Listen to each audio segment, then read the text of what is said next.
আপনি সংবিধানে সেই সংশোধনীগুলো নিয়ে আসেন যাতে করে সরকার স্বৈরাচারী না হয়ে ওঠে। বঙ্গবন্ধু এখন কবরে, তোমরা কেন উপরে। ছাত্রদের একটি অংশ একটা প্রস্তাব তুলেছে, সেটা হচ্ছে যে আপনার গণপরিষদ, why Gana Parishad. We have a constitution, আমাদের একটা সংবিধান আছে, যদিও সেই সংবিধানের 3/1 আওয়ামী লীগ তার নিজের দলের গঠনতন্ত্র বানিয়ে ফেলেছিল, তাই না? তো ঠিক আছে, ওটা যদি আমরা মনে করি যে না এই 3/1 এটা ওটা মানে একটা বর্জ্য জিনিস হয়ে গেছে, এগুলো কোনো মানে ইয়ে না, মানে রাখার প্রয়োজন না, সবাই মিলে আমরা ওটাকে বাদ দিতে পারি। অথবা একটা সুশাসন প্রতিষ্ঠা করার জন্য, আপনার রাষ্ট্রের গণতান্ত্রিক রূপান্তরের জন্য যেই প্রস্তাবনাগুলো দরকার, ভালো দিকগুলো দরকার, এগুলোর ব্যাপার তো অনেকেই আমরা একমত হব নিশ্চয়ই, তাই না? তো সেক্ষেত্রে তো আপনার মানে গণপরিষদের মানে উই ডোন্ট নিড এনি গণপরিষদ। এটা 72 সালে আমাদের একটা গণপরিষদ ছিল, at that time we did not have any constitution.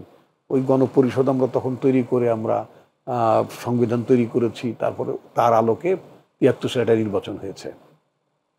এখন সেই 73 সালে নির্বাচনের মধ্য দিয়ে, ব্যবস্থাবলীর মধ্য দিয়ে যদি সরকার যদি স্বৈরাচারী না হইতে পারত, তাহলে তো আর আপনার মানে 75 সালের প্রয়োজন হতো না।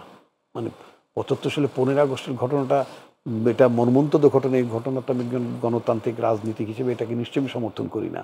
But at the same time যে আপনার মানে জনগণ আপনাকে ম্যান্ডেট দেন একদল বানাবার জন্য, আপনি একদল বানায় ফেললেন, এক নেতা এক দেশ, বঙ্গবন্ধু বাংলাদেশ স্লোগান দিলেন, তারপরে আবার একটা স্লোগান দিল যে এক নেতা, তারপরে বলতো বঙ্গবন্ধু যেখানে আমরা সেখানে।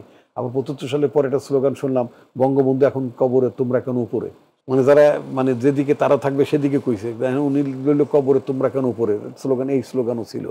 এখন যে অনৈক্য বিভেদ, আপনার যা ম্যান্ডেটেড না তা কেন আপনি করতে যান। আমরা এই যে ধীরে ধীরে আপনার মানে কি বলে এটাকে মানে একটা ফ্যাসিবাদী আচরণের দিকে চলে গেলাম, একটা ফ্যাসিস্ট আউটলুক নিয়ে ফেললাম, সর্বগ্রাসী হয়ে গেলাম, সব আমার করতলের মধ্যে থাকতে হবে, সব আমার পদতলে থাকতে হবে। এটা তো একদিনে হয় না, এটা ধীরে ধীরে হয়। এটা একটা কনসেপ্ট, এটা একটা মানে একটা উদ্ভট চিন্তাভাবনা মাথার মধ্যে মানুষের কাজ করে। তো সুতরাং এইটা যাতে রাষ্ট্র সরকারি ব্যবস্থায় যাতে এইগুলো না আসতে পারে, এগুলো ঠেকানোর জন্য যা যা ভালো জিনিস, আপনি যদি বলেন ইক্ষুর অসতি মুষ্ট মানে মানে সদাচরণ করিবে, গুরুজনে মান্য করিবে, যে আমরা ছোটবেলায় আদর্শ লিপিতে যা পড়েছি তারা একটা তো মিথ্যা না। বিষয়টা হচ্ছে পালন করার ক্ষেত্রে পালন করছি কি করছি না, তাই না? আচ্ছা, আপনি সংবিধানে সেই সংশোধনীগুলো নিয়ে আসেন যাতে করে সরকার স্বৈরাচারী না হয়ে ওঠে। আপনি সেই সংশোধনীগুলো আনেন যাতে করে সরকার জবাবদিহি করতে, জনগণের জবাবদিহি। সেই সংস্কার প্রস্তাবনার মধ্যে সেই প্রস্তাবনাগুলো তো নিশ্চয়ই আছে।